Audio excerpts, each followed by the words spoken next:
Hi, everyone. This is Miranda with the Valuable Voices podcast. After having Tammy on, she gave me a ton of people's names and contact info, and Lori is one of them. So I'm super excited to have you on. Thanks for being on today, Lori. Oh, thank you, Miranda. I'm super excited to be here. Yay. Well, yeah, let's dive right in. I just want to hear your story. I know you've got a book, and we'll let everybody know how to find you. But yeah, kind of start from the beginning and share a little bit of your story. Definitely. Thank you again. So, my story actually starts about years ago. I was age 29, and unfortunately, the unthinkable happened. I was working in corporate sales and marketing at the airline industry. My husband and I had been trying to start our family for about a year at that point. I was also working part-time at our church as the event and wedding coordinator. And in order to further our family planning process, church asked if I wanted to come on full time there. And so I chose to make that corporate switch and did. And I thought, oh, great, I know the perfect plan now. I'll have a more smooth career. And God had other plans, actually. 3 weeks into that job, I had a massive stroke. I was only 29. My husband and I were just shy of our 5th year wedding anniversary. And unfortunately, I did not know the signs of a stroke that I should have known, just totally unaware. My left arm felt a little odd throughout the morning, felt very sick to my stomach and a bad headache. But I really, again, didn't know the signs of the stroke until I sat down at my chair and my leg went numb. And that was my warning bell that something was drastically wrong. And at that point, we called 911 and things went downhill very quickly. Pretty much by the time 911 had gotten there, my parents lived nearby. They had moved from Texas not too long before that because we're trying to start our family. I'm an only child. They wanted to be close to us. They made it to the church in time. I did see them, but I was unconscious by the time they got me in the ambulance. That's how quickly I went from okay to not okay. Wow. I pretty much went straight from the church to a trauma center, went into an emergency brain surgery that evening to stop the bleed. It was a hemorrhagic stroke. There's two types of strokes for those that aren't aware of stroke. There's an ischemic stroke, which is the most common stroke you hear of, and there's hemorrhagic strokes. I had a hemorrhagic.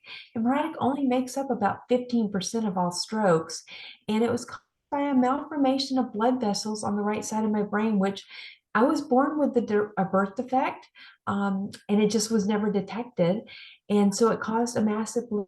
So I went into that emergency brain surgery to stop the bleed, and thankfully they did stop it. And I woke up 17 days later out of a drug-induced coma off life support. And so it was touch and go for quite a while. But unfortunately, I was paralyzed on the left side when I came out of my coma.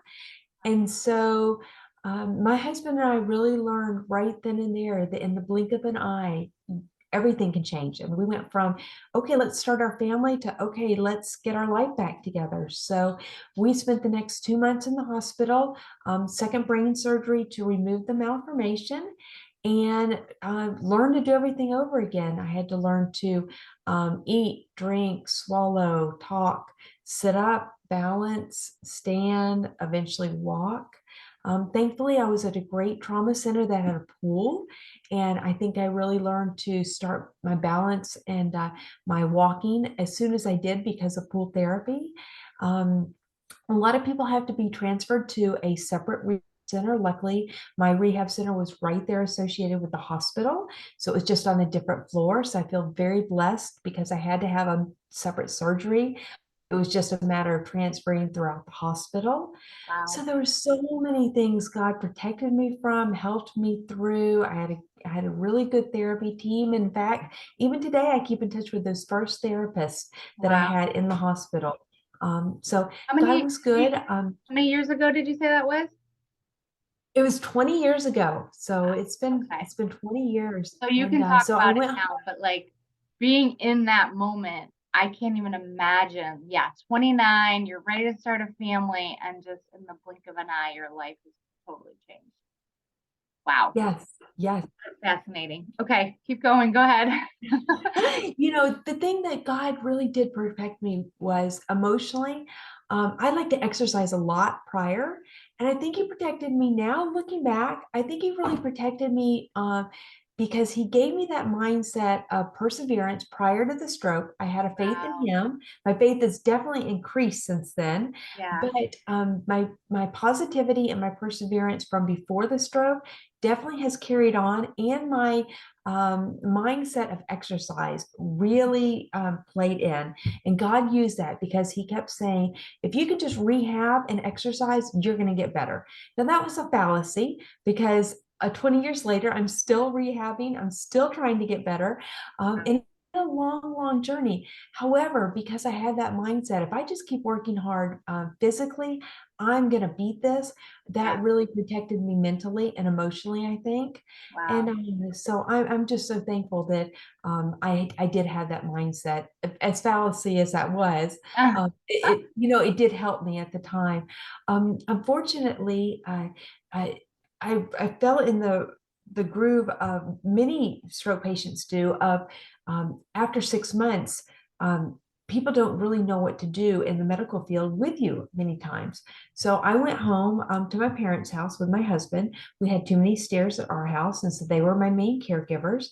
And was still doing outpatient therapy, but really they weren't sure what to do with me because I had the attitude, the perseverance, the positivity, but I really was getting to a point of not making a lot of progress.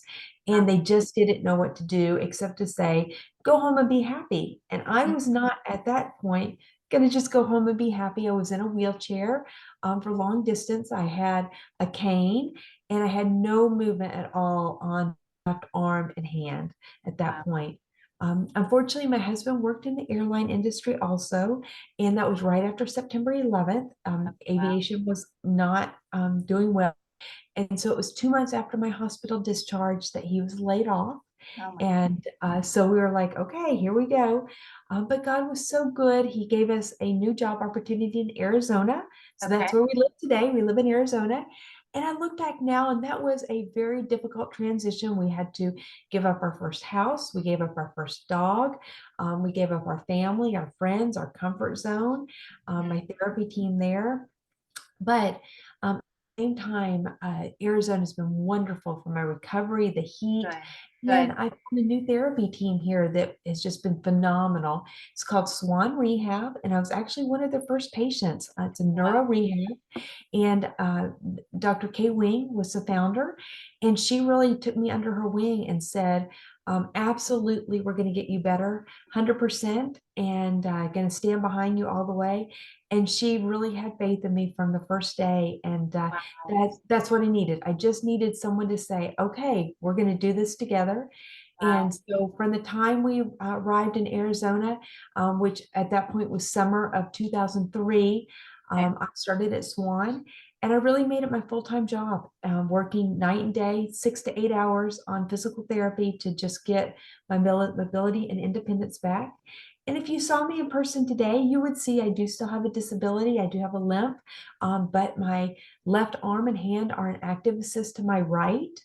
Okay. Moving forward to 2011, we did become parents. We became Aw. adoptive parents to a sibling group of three. We Oh. adopted from Colombia, South America. I don't do anything halfway. Yes.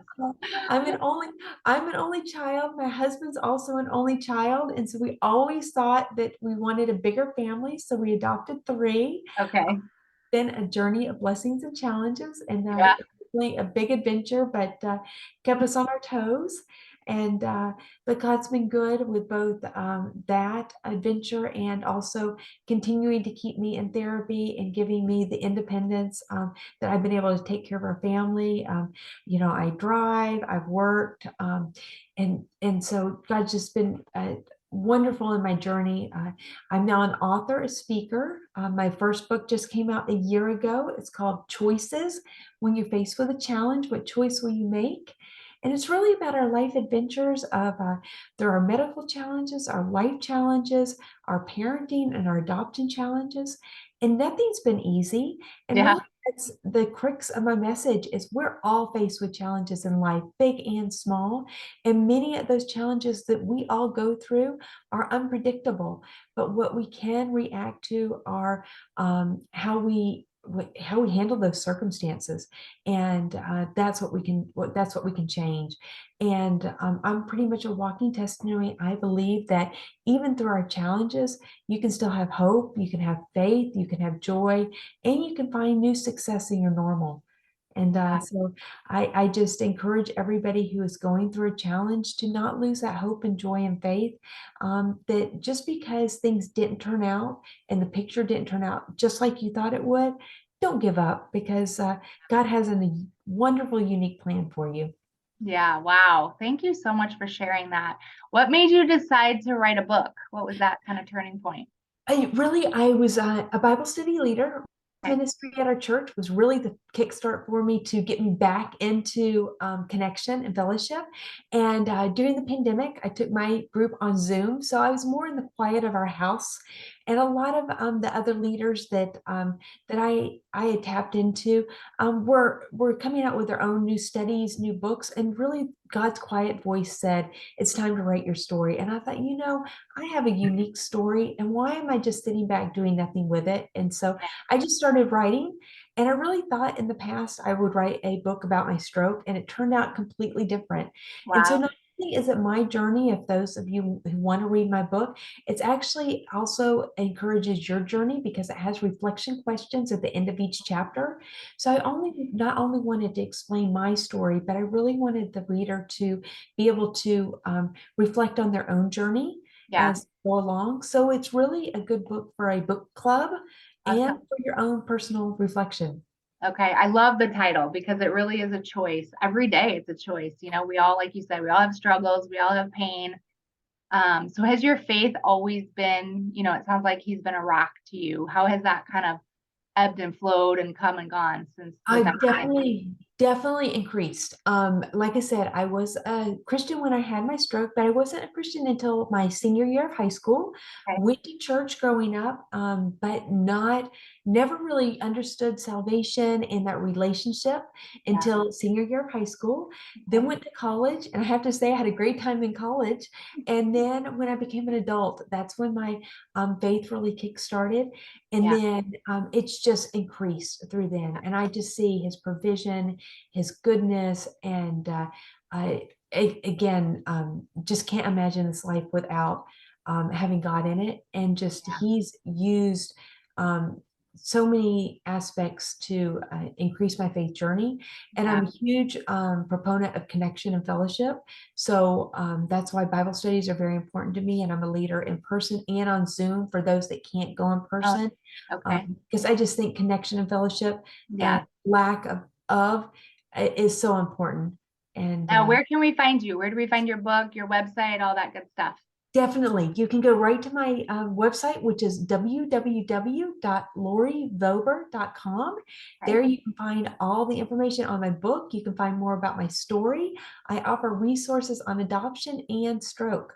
Okay. Great. I love that. I love, again, somebody's story might not be exactly yours, but the fact that, we all struggle with something. And I know sometimes it's easier to look back and say, wow, God really helped me and lifted me up here and then again here. um, Definitely. And I encourage everybody to please check out my website because number one, I have a blog on there, and I will be transitioning. Right now, my blog's a lot about my family, but it will be transitioning in the future more towards my passion for hope and encouragement to others from my message. yeah. I also offer a monthly newsletter, so you can sign up for my monthly newsletter there. Great. And I will be doing a special relaunch of my book with ebook specials in May. So stay Okay. tuned to my website for all that information. Awesome. Thank you so much, Lori. Yes, your story is very, very inspiring. And again, gosh, just totally life changing. Like you probably had this planned out life and God was like, nope, we're going here and nope, we're going here. But you know what? You have a positive attitude and your light shines and you definitely are an encouragement and just inspiration to others. So thank you so much for sharing today. You guys check her out. We'll put the notes down there and yeah, I can't wait to read your book. I love that. So good luck with everything and thank you for being on. I really appreciate it. Thank you so much. All right. God bless you all. Have a great day.